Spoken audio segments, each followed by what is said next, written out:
ओम नमः शिवाय। श्री शिवाय नमस्तुभ्यं।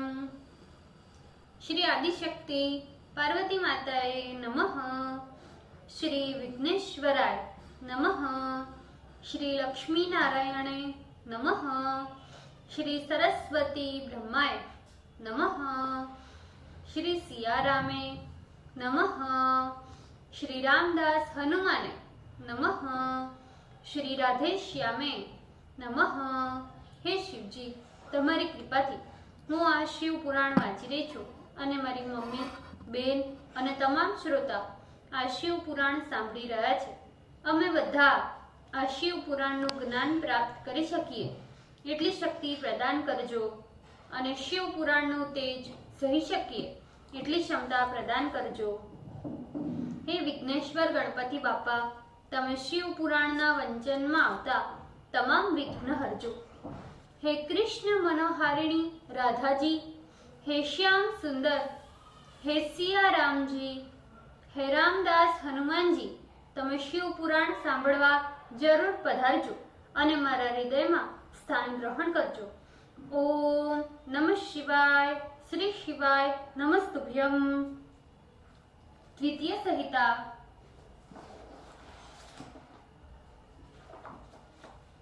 एकोनचत्वारिशों अध्याय विवाह मंडप रचना, पेज नंबर 604। नारद जी बोले, हे विधे, हे तात, हे महाभाग, हे विष्णु शिष्य, आपको प्रणाम है। हे कृपा निधे, आपने ये अद्भुत कथा हमें सुनाई। अब मैं शिव जी का वैवाहिक चरित्र सुनना चाहता हूँ, जो सब प्रकार से मंगल देने वाला तथा सब प्रकार के पापों का नाश करने वाला है। हे विधेय, मंगल पत्रिका प्राप्त करने के अनंतर महादेव जी ने क्या किया? परमात्मा शिव की ये सारी कथा हमें सुनाइए। ब्रह्मा जी बोले, हे महाभाग, हे वत्स, महादेव जी ने मंगल पत्रिका प्राप्त कर जो किया उस शंकर के यश को श्रवण करो। शिवजी ने परम प्रसन्न हो मंगल पत्रिका ग्रहण कर हंसते हुए उन मंगल पत्रिका लाने वालों का बड़ा स्वागत सम्मान किया। उन्होंने उन लग्न पत्रिका को विधि विधान से स्वीकार किया तथा उन पुरुषों को आदर से सम्मानित कर विदा किया और सप्त ऋषियों से कहने लगे कि आपने ये परम कल्याणकारी कार्य ठीक तरह से संपन्न किया। अब मैंने विवाह स्वीकार कर लिया है, अतः मेरे विवाह में आप लोग अवश्य आइएगा। शिव जी के वचन सुन सप्त ऋषिगण परम प्रसन्न हो गए और उनको प्रणाम कर अपने भाग्य की सराहना करते हुए अपने अपने घर गए। तब महान लीला करने वाले देवताओं के सहित शिव जी ने लौकिक आचार दिखाते हुए हे नारद, तुम्हारा स्मरण किया। हे मुने, उस समय अपने भाग्य की प्रशंसा करते हुए तुम परम प्रसन्न हो शिव जी के पास आए और हाथ जोड़कर नम्रता से उन्हें प्रणाम किया और बारंबार जय जयकार कर उनकी स्तुति की। तदंतर शिव जी से आज्ञा प्रदान करने के लिए निवेदन किया। तब परम प्रसन्न हो लौकिक गति को दिखाते हुए और शुभ वचन से प्रसन्न करते हुए शिव जी ने तुमसे कहा, हे मुनि श्रेष्ठ, मैं जो कहता हूँ उसे प्रेम से सुनो। तुम मेरे परम प्रिय तथा भक्तराज शिरोमणि हो, इसीलिए तुमसे कहता हूँ, हे देवर्षिरे, तुम्हारी आज्ञा से पार्वती ने जिस प्रकार की महातपस्या की थी उससे संतुष्ट होकर मैंने उन्हें पति बनने के लिए वरदान दे दिया है। मैं पार्वती की भक्ति के वशीभूत हो अब उनसे विवाह करना चाहता हूँ। सप्त ऋषियों ने सारा कार्य निष्पन्न कर दिया है। इतना ही नहीं, उन लोगों ने विवाह लग्न का शोधन भी कर दिया है। हे नारद, वो विवाह का लग्न आज से 7वें दिन आने वाला है। अब मैं लोक रीति का आश्रय लेकर वैवाहिक महोत्सव करना चाहता हूँ। ब्रह्मा जी बोले, हे तात, इस प्रकार परमात्मा शंकर के वचन सुनकर तुम परम प्रसन्न हो, उन प्रभु को प्रणाम कर इस प्रकार के वचन बोले। आपका ये व्रत है कि आप भक्तों के अधीन रहते हैं और ऐसा सभी लोगों का मत भी है, इसलिए आपने ये उचित ही किया, क्योंकि पार्वती यही चाहती भी थी। हे विभो, अब जो मेरे योग्य कार्य हो आप मुझे आज्ञा दे। आपको प्रणाम है, आप मुझे अपना सेवक जानकर कृपा करें। ब्रह्मा जी बोले, हे नारद, जब तुमने शिव जी से इस प्रकार कहा तब भक्त वत्सल शिव प्रसन्न हो आदर पूर्वक तुमसे बोले, हे मुने, तुम मेरी ओर से विष्णु प्रभूति देवों, मुनियों, सिद्धों तथा अन्य महात्माओं को निमंत्रण दे आओ। मेरी आज्ञा को मानते हुए उपर्युक्त सभी लोग उत्साह तथा शोभा से युक्त हो अपनी स्त्री, पुत्र तथा गणों के सहित इस विवाह में आए। हे मुने, जो इस विवाह उत्सव में सम्मिलित नहीं होंगे उन्हें मैं अपना नहीं मानूंगा, चाहे वे देवता भी क्यों न हो। ब्रह्मा जी बोले, हे मुने, जब इस प्रकार शिव जी ने कहा तब शिव प्रिय तुम जो आज्ञा प्रभु कहकर उस आज्ञा को शिरोधार्य कर शीघ्रता से सबको निमंत्रण दे आए। इस प्रकार शिव के दूत का कार्य शीघ्रता से संपन्न कर, हे महामुने, जब तुम शिव के पास लौटे, जब उनकी आज्ञा से वही स्थित हो गए, शिव जी भी आमंत्रित जनों के आगमन की प्रतीक्षा करने लगे। सर्वत्र उनके गण नृत्य गान पूर्वक उत्सव करने लगे। इसी समय अत्यंत सुंदर वेशभूषा से सुसज्जित हो भगवान विष्णु अपने परिकरों के साथ कैलाश पधारे।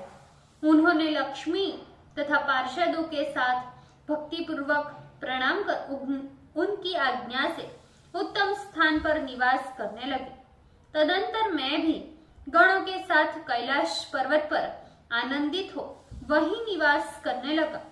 उसी समय इंद्रादि लोकपाल भी अपने अपने कुटुंब तथा सेवकों के सहित नाना प्रकार के अलंकारों से अलंकृत हो उत्सव मनाते हुए कैलाश में उपस्थित हुए।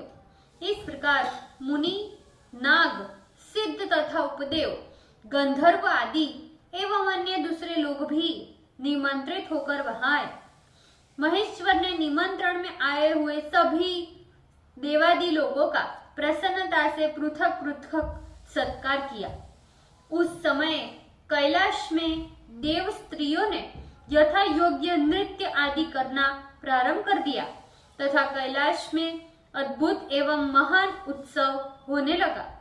हे मुने, इसी समय विष्णु आदि देवगण शिव के वर यात्रा की तैयारी भी कराने के लिए प्रसन्नता से निवास करने लगे। इस समय शिव की आज्ञा से आए हुए सभी लोग शिव के कार्य को ये मेरा ही कार्य है ऐसा समझकर शिव की सेवा करने लगे।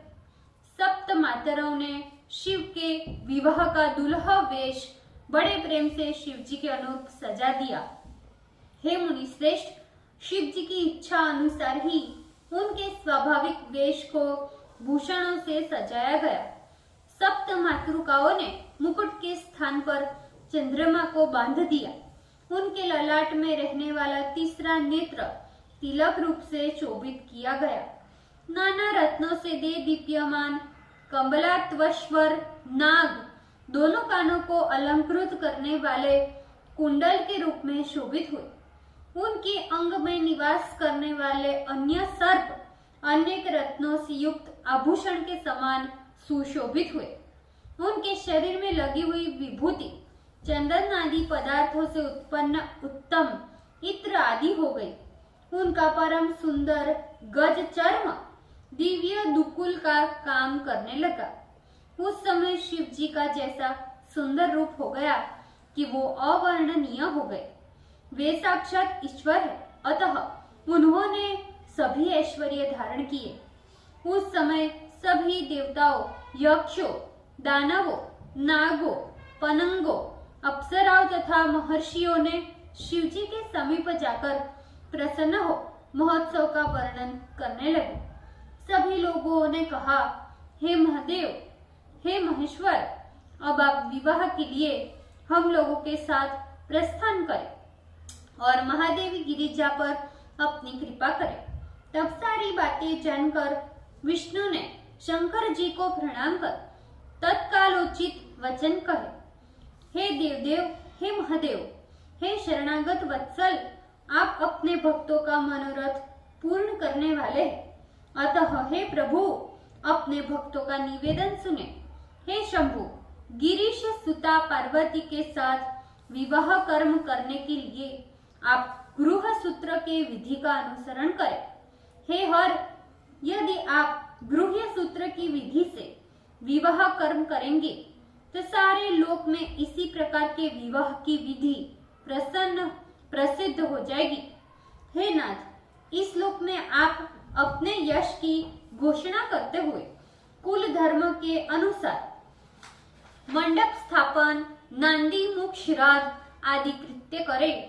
ब्रह्मा जी बोले, विष्णु के द्वारा इस प्रकार कहे जाने पर शंकर ने समस्त लौकिक आचार मुझ ब्रह्मा के द्वारा संपन्न करवाया।